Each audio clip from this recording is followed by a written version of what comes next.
was saying was for the first 6 months of 2025, whatever successes we're going to get on this TV show and claim that Donald Trump has had are going to be because of the simple fact that the policies put in place were working, and people will begin to feel it by then, although they don't feel it now. All right, before we wrap up here, Alex Thompson, you have been covering the Biden campaign, followed by the very abbreviated Harris campaign. We have not heard from her yet. We expect to hear from her in the morning. What are you hearing from inside the campaign right now about how they think this happened? What the questions are that are being raised? I mean, I certainly have already heard some quiet so far, but people saying, well, if Joe Biden had still been at the top of the ticket, would this have been different? I'm, of course, skeptical of that, but I want to know what you're hearing. Yeah, the finger pointing is already starting, and it's only going to become more direct. I'll just give you 2 quotes from people that I talked to tonight. This is a former Biden advisor. How do you spend $1 billion and not win? What the F? Well done. There's a lot of F-bombs that get thrown. Yeah. Boy, oh boy, oh boy, oh boy, oh boy. We got a whole lot of things to cover, guys, over the next few days, because it has become apparent that Democrats are the gift that keeps on giving. The absolute total meltdown and chaos that is happening inside Democrat Party world is going to be peak entertainment probably for the next 2 years, okay? I think that the Democrat Party infighting in the upcoming civil war between the establishment and the progressives is probably going to be enough entertainment to get us by for the next 2 years, okay? As Trump and Republicans make America great again, right? So I'm just saying that the Democrat civil war has already started because, as you guys know, Kamala Harris went dark, okay? She went dark after last night when it became clear that she was going to lose. Instead of manning up, okay, or womaning up, whatever you want to call it, and addressing all of her followers who decided to join her for the watch party, she just said, you know what, I'm going to go to bed, right? And send all the people home, okay? Let them listen to some music as she decided to, I guess, go and cry in her bed about losing. Okay, I'm not entirely sure what she was doing. So, yeah, for the most part, most of the day, Kamala Harris has been missing in action over losing the election. And there's been speculation about what's going on inside of Democrat circles because apparently they're already playing the blame game. Take a look. White House correspondent Jackie Heinrich is live in Washington, D.C. Of course, now we look forward to what she'll say at 4. Jackie, what has the Harris campaign been saying to Democrats? Well, Sandra, they actually haven't told any of their own surrogates anything, including what to tell their donors or even how to understand what happened last night. We don't know what the vice president is going to say this afternoon, aside from conceding this election, because some sources are admitting to me right now the Democrat Party is soul searching. As one person put it, the Democratic Party has no leader right now, period, because they cast Joe Biden, the sitting president, aside, and the candidate that they installed lost really big. Not only was the party very far out of touch with the majority of the electorate on big issues like immigration and the economy, but their strategy of telling people not to believe their lying eyes just simply did not work. A few sources are beginning to acknowledge to me that the Democratic Party sort of living within this liberal media echo chamber confirmed internal biases that ended up giving a skewed perception of reality. Part of the autopsy right now is probing whether or not they would have fared better if Joe Biden had stayed in the race. Listen. I think it's hard to look back and talk about what could have or might have or should have been. President Biden has a very strong legislative record of bipartisan accomplishments, but we are going to have to sit down as a Democratic Party and look hard at why that didn't compel more folks to come out and vote for Democratic candidates, both in the Senate and in our presidential candidate, Vice President Harris. Now, one Harris surrogate told me that all the headlines that we've been watching for the last several weeks were also being read within her circles, and people were raising the alarm, for instance, about her failure to clearly articulate her policy positions and focusing so much on threats to democracy. One thing that I think she knows was a mistake was to say on The View that she couldn't think of a single thing that she would do differently from the Biden administration. That was a opener for her to show Americans that she's going to get tough on the border, that she's going to take drastic measures to bring down inflation. That was her chance. The question now is, how long did the campaign know that she was going to lose this election? As we pointed out on Monday, over the weekend, they were not sending many positive signals when that early voting data was coming in. And so internally, there is some wonder about whether or not they were all just sort of blinded by hope, and how long they knew that her chances were very slim, and why that wasn't shared more widely within the Democratic Party circles and the circles within the campaign. Sandra. Yeah, so that is what happens when you get your news from CNN and MSNBC and Roland Martin and all of these other people who do nothing but confirm the Democrats and their biases, right? Which is that they're perfect. Nothing went wrong. Okay, Kamala Harris is amazing. She doesn't need to explain anything. We don't have to be better than Hitler. I mean, these people quite literally were saying, we don't have to be better than Hitler, right? That was the closing argument from Kamala Harris and Democrats. Why is it that we're holding Kamala Harris to a higher standard than Hitler? I'm just saying, not very convincing stuff, okay? Not very convincing stuff. So Kamala Harris did eventually come out and show her face, okay? She stopped being a coward, okay? And decided to concede the election to Trump, in which a lot of Democrats, namely Tim Walz and Doug Emhoff, you saw them visibly crying tears as men crying over Kamala Harris losing. But the crazy part about this speech is that, honestly, this was Kamala's best speech, right? Out of all the speeches that, unfortunately, I listened to during Kamala's campaign, her concession speech actually sounded like the best one, in which she sounded like somebody who could possibly lead the Democrat Party in the future, right? She sounded like she could be somewhat competent in this speech. Take a look. The light of America's promise will always burn bright. As long as we never give up, and as long as we keep fighting.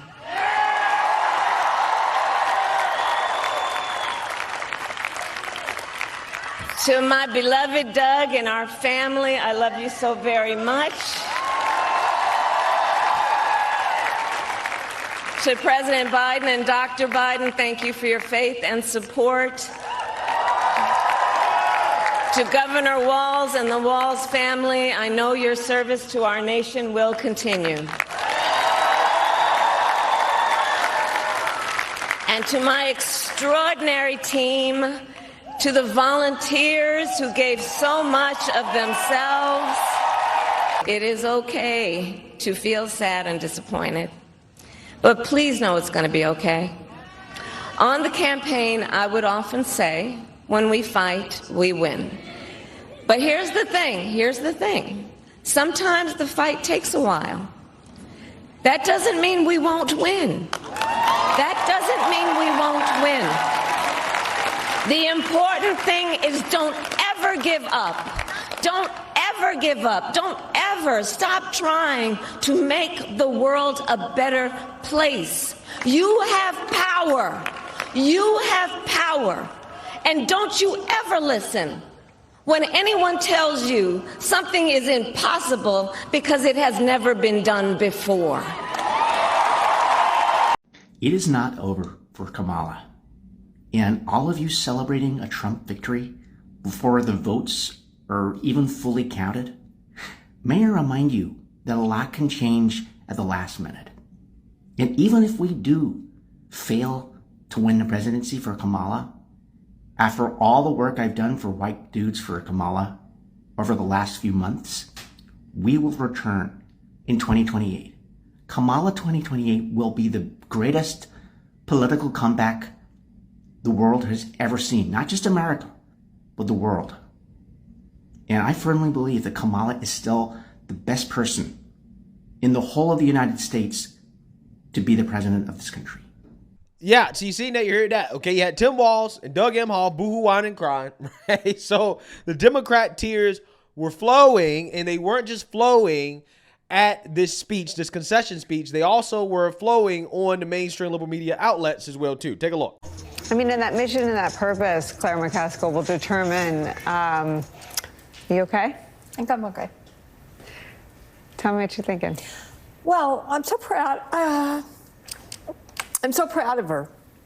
I don't think people realize how hard it is to get to where she was. As a woman, getting elected DA, it's not easy, guys. People don't trust women to be in charge of making decisions about life and death and crime and being, frankly, a supervisor in some ways over police. Her fighting through the primary thicket of California politics to become Attorney General, really hard. I mean, this is really hard stuff. For her to be selected as vice president after what I think she would tell you was a very disappointing presidential race, where I think she kind of lost her footing and was listening too much to consultants, frankly, and it didn't really exude who she was. And then to be vice president and to step into the most difficult situation in the world, where she had to be completely loyal to Joe Biden and respectful of the fact that he had chosen her, but yet maneuver in a situation. I mean, such political skill. It is just inspiring. People who don't understand what she had to do to get to this moment. Mm-hmm. And so I'm just very proud of her. I'm trying not to be too emotional because the reality is, you know, Miss Kamala came to this country like my mama did. And it's one of the things that when I've interviewed Vice President Harris, we've talked about. Both our mothers came here in the 1960s as immigrants. And Miss Kamala raised her an extraordinary daughter. This is an extraordinary woman. And I'm sad for the country that they missed out on the opportunity to see how far she could go, because this is somebody who was given nothing at birth. She wasn't born with $400 million in the bank. She climbed her way to success, both to that prosecutor's office, to that attorney general's office, to that vice presidency after battling Joe Biden and like 8 other people in a primary. Got to be vice president of the United States of America, this Black and Asian American woman. Kamala raised a bad girl, man. And I'm proud of the race that she ran, which was almost picture perfect. She raised $1 billion. She did everything right. Yeah. They're proud of her. She did almost everything perfect. She raised $1 billion, right? As if that means anything. You raised $1 billion and you still lost, right? That's bad, okay? You did not do everything perfect. How did you do everything perfect when you raised $1 billion, right? You had $1 billion. These people outspent the Trump campaign like crazy. It still lost. She didn't just lose the electoral college. No. She lost in a landslide. She lost the popular vote as well, too. If you had $1 billion war chest and you lost the way that Kamala Harris lost, you definitely didn't do everything perfect. But again, that's part of the problem for Democrats. They legitimately do not believe in self-reflection. They do not believe in evaluating themselves and saying, hey, this is where we went wrong. We're not perfect, okay? We have some problems. We have some issues. And that is essentially what the Democrat Civil War is going to be about. It's going to be those who want to reevaluate the Democrat Party and admit that they have some flaws. And the problem with that is that there are some that will acknowledge that, yes, we have flaws, but they will say for the wrong reasons. There are some that will acknowledge that, hey, we're too far left. We need to become a party of common sense and sanity once again, right? Kind of like how the Democrats were back in the 90s, okay, before they went full-blown woke after Obama was elected. Maybe we need to get back to that, and then there'll be some that says, well, we weren't woke enough. And then there'll be some that say, no, it's perfectly fine the way that it is. Regardless, right now, the main fight among Democrats is, well, whose fault is it, right? Is it Kamala's fault? Is it Biden's fault? According to a senior White House correspondent from CNN, I can't pronounce the last name. I'm just going to say Kayla, right? Kayla says the reckoning in Biden world, per sources, has been emerged among 3 schools of thought. 1, Biden could have won white working class vote Obama, 16, and Pelosi, 2024, are to blame for pushing him aside twice. Perhaps he was more deeply unpopular than anyone grasped. Yeah, so again, they are all fighting about whose fault is it. Furthermore, she says, ultimately, as Casey and I discussed on air, the voters are always right and hiding in plain sight. 80% said Biden was too old to run in 2023. Yeah, they should have had a primary, right? It's really the fault of the Democrat Party elite, to be quite honest with you. Let's keep it all the way 100. It is Obama's fault. It's Pelosi's fault. It's Schumer's fault. Again, it's Biden's fault too. It's Kamala's fault. It's all their fault, right? But seeing them fight is just funny. Just 36% approved of his job in office in July, and polls consistently show that inflation was topping all other issues. Okay, so you have that. You also have a Kamala Harris aide who has come out and basically said that Biden is the reason why they lost, right? They're basically saying that, well, Kamala being connected to Joe Biden is the reason why she lost. Okay, quote, "We ran the best campaign we could considering Joe Biden was president," a Harris aide told Politico. Biden is the singular reason Kamala Harris and Democrats lost tonight. Quote, "I got to say, I think that with the present conditions in the country, I mean, in conventional terms, it would be a miracle that Kamala Harris could win with that kind of headwind." That's what Chris Wallace said. So yeah, I mean, they're blaming Biden, right? I mean, they're saying that Biden's stupidity and selfishness sank Kamala, says Democrat donors. Okay, that's what's being said here. You have Jackie Heinrich, the Fox News senior White House correspondent. She is getting a lot deeper into the problems, right, in the blame game that's happening here, right? And some people are saying that Tim Walz was a bad choice for a running mate, and that Shapiro would have carried the blue wall states. Okay, this is from a Harris Wall surrogate, Lindy Lee. Okay, this is what she said. "People are wondering tonight what would have happened had Shapiro been on the ticket, and not only in terms of Pennsylvania, he's famously a moderate, so that would have signaled to the American people that she's not a San Francisco liberal that Trump said she was, but she went with someone actually to her left, Minnesota. In the eyes of the American people, Walz was the governor who oversaw the protest." I mean, here's the thing. Walz was definitely not a good pick. Okay, I mean, I'm not entirely sure why the Democrats thought that abortions and weak men would win this election, right? Like, who runs on that? Okay, abortions and sugar walls. That definitely was not a winning formula for the Democrats. Okay, you have an incompetent woman with a man that's overly emotional. Like, that ticket was just a turnoff, right? It was a turnoff to anybody with any common sense. Let's be real. Harris's positions were not clearly staked out. She knew that it was a mistake to say on the View that she couldn't think of a single thing that she would do differently from the Biden administration.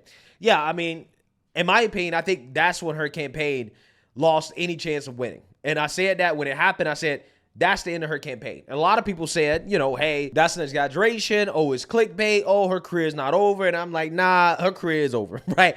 Her career, at least as vice president, was over at that point because the American people wanted change, right? I mean, that showed up clearly in all the polls, okay?